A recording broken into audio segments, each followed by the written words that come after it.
नमस्ते सभी को एक साथ। चलिए वीडियो की शुरुआत करते हैं। साइकोलॉजी को समझते हैं।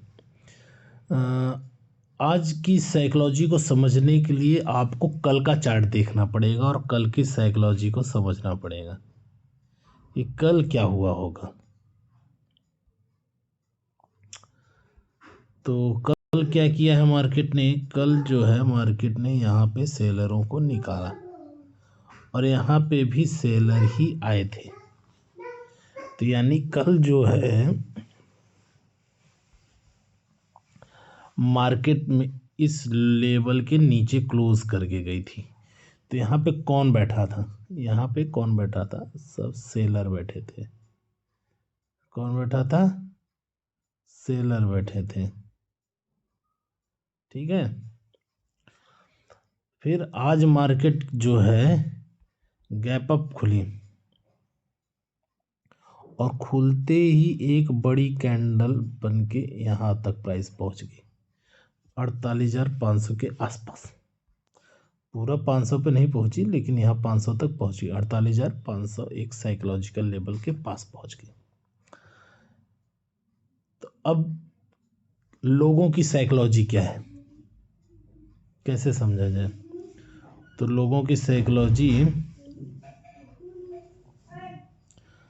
हाँ, लोगों की साइकोलॉजी क्या है कि ये चाल आने के बाद जितने सेलर हैं वो अपना एसल काट के निकल लिए। वो अपना एसल काट कर इस मार्केट से निकल लिए। चाहे वो पोजिशनल सेलर हों, चाहे वो जिस तरीके के भी सेलर हों, थोड़े जो दम बांध के, जैसे पोजिशनल क्या होते हैं ना, वो थोड़े बैठे रहते हैं, थोड़ा ऊपर नीचे होता है तो भी वो निकलते नहीं हैं। जो यहाँ के सेलर होंगे, जो यहाँ के सेलर होंगे, यहाँ के सेलर होंगे, वो थोड़ा सा रुके रहते हैं। और ऊपर से भी जो आ रहे हैं वो सेलर पोजिशनल लेके जो बैठे रहते हैं वो रुके रहते हैं, लेकिन इस तरह के मूव में वो भी निकल जाते हैं। ठीक है। तो अभी हमको क्या समझना है आज का? चलिए अब आज का चार्ट खोलते हैं और इसको समझते हैं।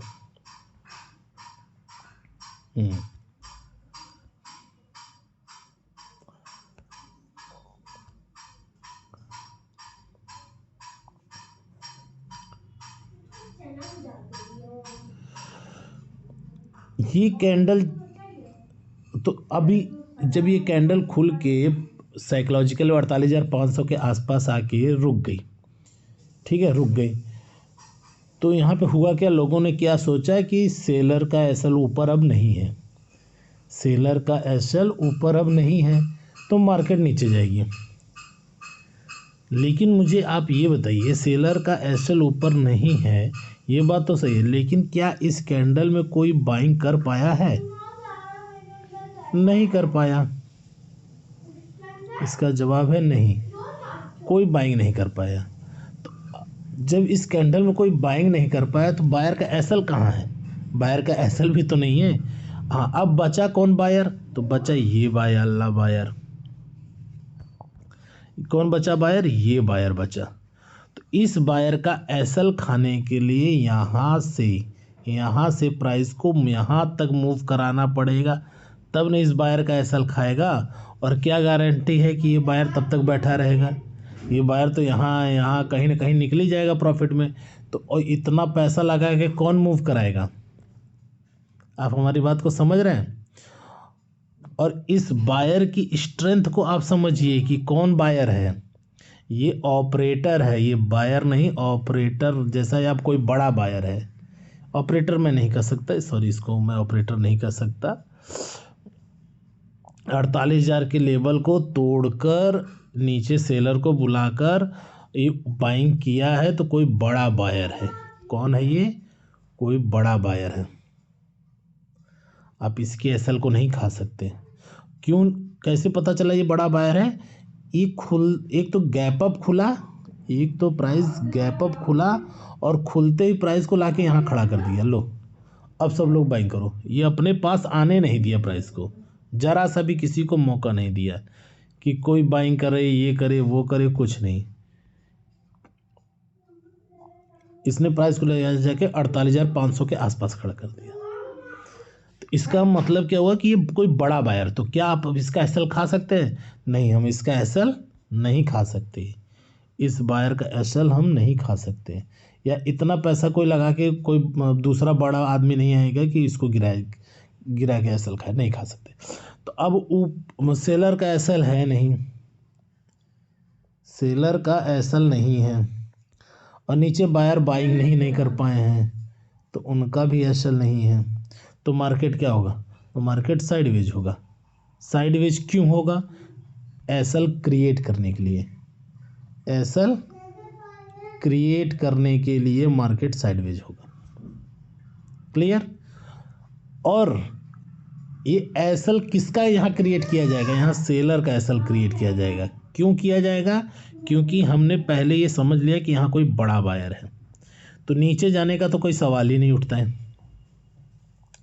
कोई बड़ा, हाँ, रिट्रेस कर सकता है, यहाँ अगर कोई बाइंग किया है तो उसको निकाल सकता है, ट्रैप करके निकाल सकता है, लेकिन बहुत नीचे नहीं जाएगा मार्केट। ये इतनी बात समझ में आ गई। तो यहाँ जो भी करेक्शन या क्रिएशन होगा एसएल का, वो कॉन्टिन्यूअस पैटर्न बनेगा। कौन सा पैटर्न बनेगा? Continuous pattern. एक रिवर्सल पैटर्न यहाँ नहीं बनेगा, यहाँ पे जो भी पैटर्न बनेगा वो कॉन्टिन्यूअस पैटर्न बनेगा। क्यों? क्योंकि सेलर का एसएल खाना है। ये ऑपरेटर का सोच है, लेकिन रिटेल क्या सोच रहे हैं? रिटेल यहाँ पे ये सोच रहे हैं, क्योंकि वो बाइंग तो यहाँ कर नहीं पाए, अब प्राइस यहाँ खड़ी है और ये बाइंग कर नहीं पाए, और बाइंग करने की हिम्मत नहीं हो रही है। जो बायर हैं, जो रिटेल बायर हैं, उनकी अब यहाँ बाइंग करने की हिम्मत नहीं हो रही है। लेकिन यहाँ पे सेलर जरूर आ रहे हैं। क्या देख कर आ? 48,500 का लेवल, थोड़ा बहुत ऊपर जाएगा फिर नीचे आ जाएगा, ये प्राइस ऐसे गिर जाएगी, ये देख के यहाँ लोग सेल करने के लिए ज़रूर आ रहे थे। तभी हम कहें ये प्राइस अब नहीं गिरेगी, तो ये और ऊपर चली गई।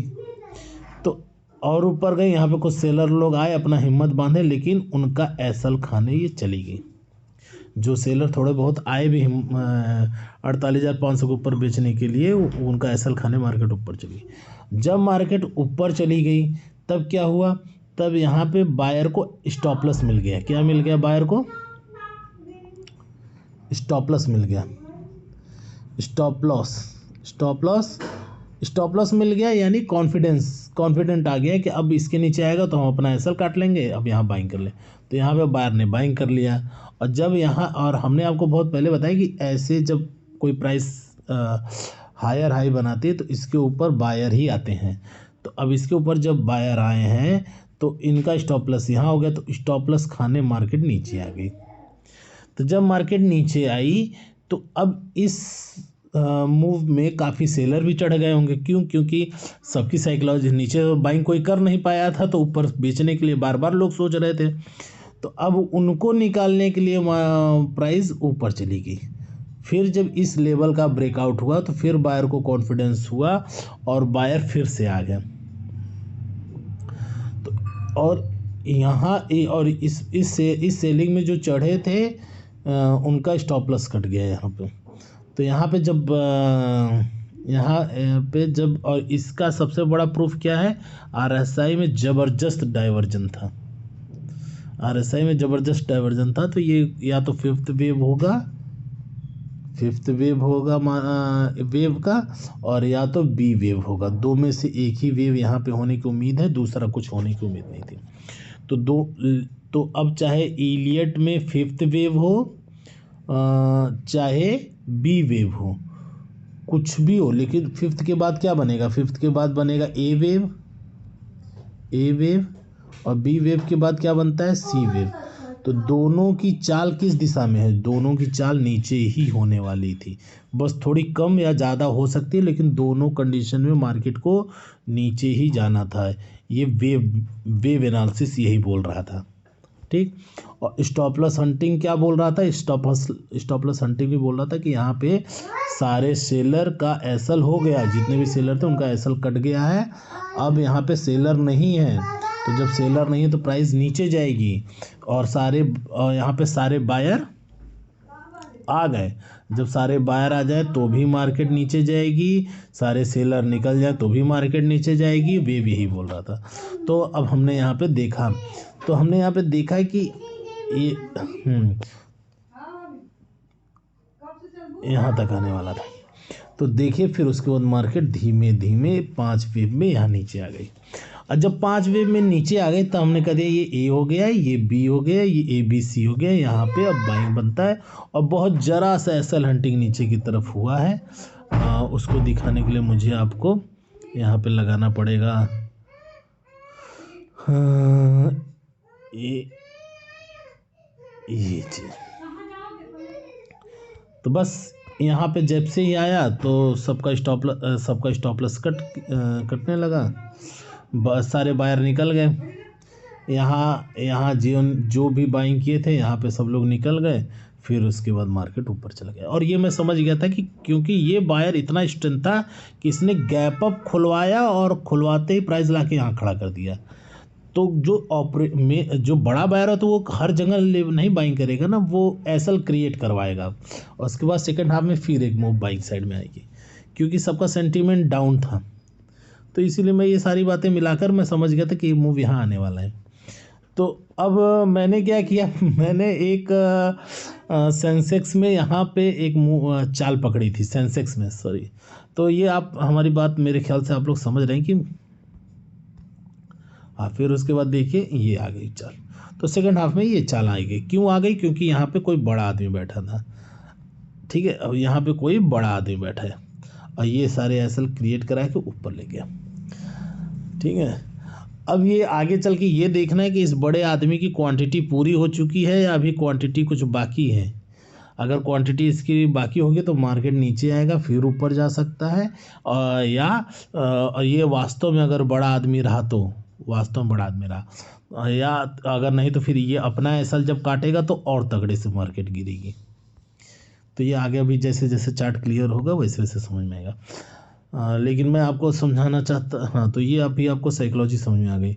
अब आइए थोड़ा सा हम बात करते हैं कि आज मैंने क्या किया। आज मैंने सेंसेक्स में 2 ट्रेड बनाए। सेंसेक्स में मैंने 2 ट्रेड बनाए। कहाँ गया सेंसेक्स? ओहो, तभी तो सेंसेक्स में मैंने 2 ट्रेड बनाए। एक ट्रेड बनाते बनाते रह गया था। सेंसेक्स कहाँ गया? सेंसेक्स है कि नहीं है भाई इसमें? अरे यार सेंसेक्स नहीं है भाई, जोड़ दो सेंसेक्स।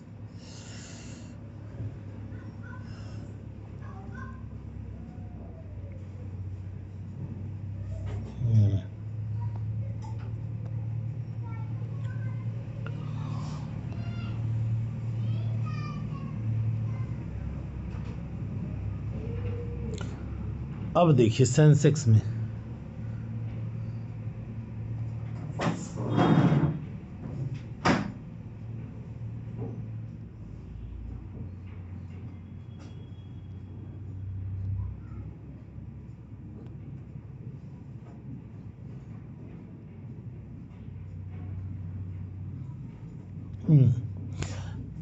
वही सेम साइकोलॉजी यहाँ पे सेंसेक्स में भी था।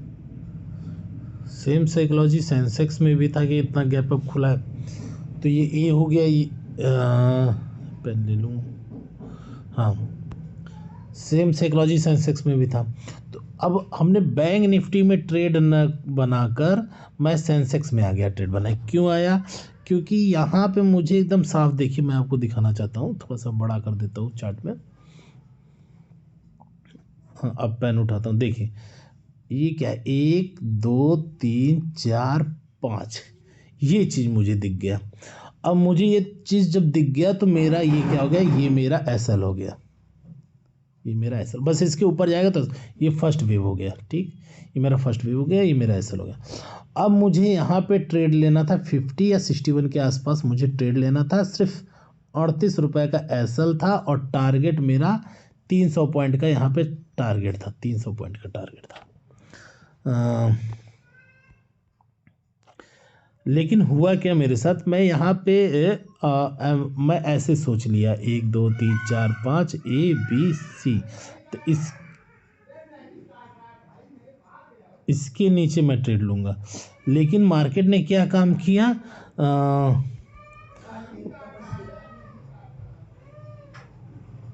1 2 3 4 5 बना के ऐसे करके बस सीधा गिर गया।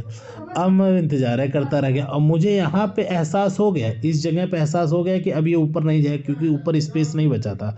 लेकिन मेरा ऑप्शन 12 रुपये महंगा हो गया। अब 12 रुपये महंगा हो गया, उतने ही मुझसे ख़रीदा ही नहीं जा रहा है कि यार 12 रुपये महंगा हो गया। अब मैं दिमाग में लेके बैठा था कि मुझे सेंसेक्स का 200 पॉइंट या 100 पॉइंट बाइंग करना है। अब फिर हिम्मत नहीं हुआ तो मैंने बाइंग ही नहीं किया। और फिर उसके बाद जो है आप देख ही सकते हैं कि यहाँ पे टारगेट भी पूरा हो गया, सब कुछ हो गया। फिर उसके बाद क्या हुआ, फिर उसके बाद ये हुआ कि चलो अच्छा ठीक है, वहाँ हम नहीं खेल पाए, कोई बात नहीं। अब हमारा ये ए बन गया, ये बी बन गया और ये सी बन गया। तो अब इसके बाद जब ये अंदर आ गया, जब ये अंदर आया तो यहाँ पे अब मेरी बाइंग बनने लगी, तो मैंने कहा ठीक है।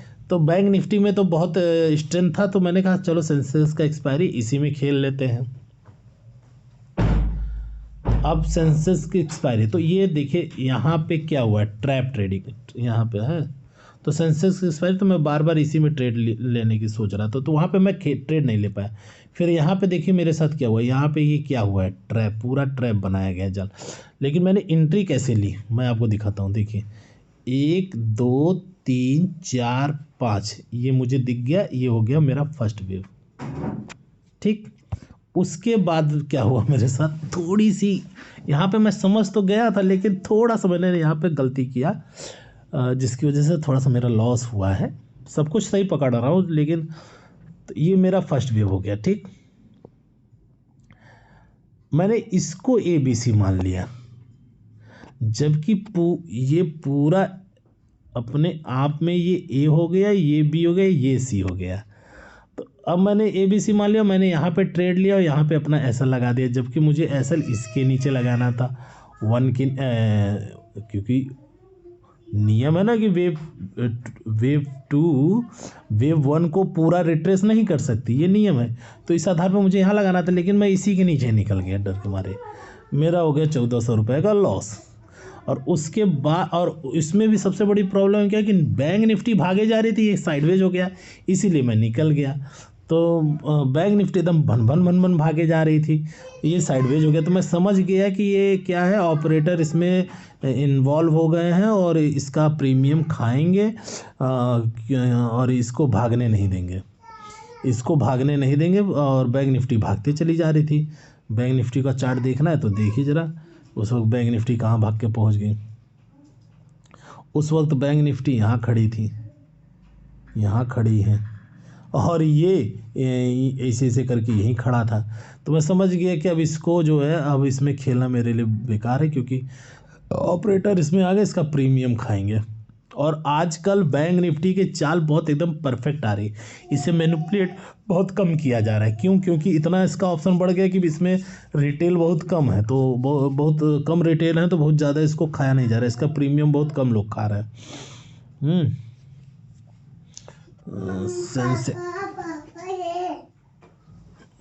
सेंसेक्स, चलिए ये दोबारा मैं दिखाता हूँ।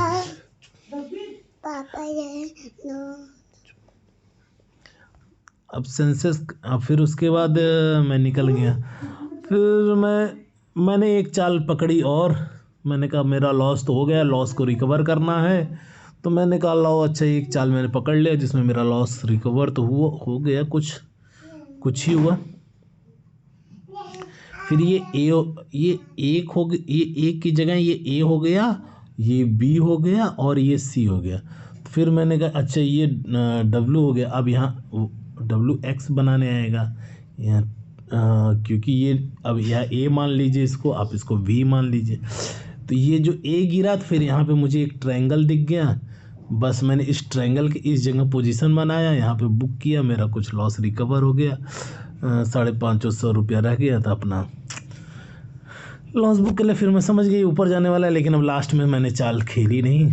ठीक है, तो मैंने अपना कुछ ट्रेड भी बता दिया कि मैंने क्या किया, और आप लोगों को इसमें मतलब साइकोलॉजी भी समझा दी। साइकोलॉजी एकदम समझिए कि एकदम इजी है कि नीचे जो बैठा है ना वो बड़ा बायर है। क्यों? क्योंकि गैप अप खुला है, प्राइस को उसको आसपास नहीं आने दिया। ठीक है, प्राइस को आसपास नहीं आने दिया, और अगर आसपास आ रहा है तो इसका मतलब वो बायर कमज़ोर है। ठीक है, थैंक यू, फिर मिलते हैं किसी नेक्स्ट साइकोलॉजी वीडियो में।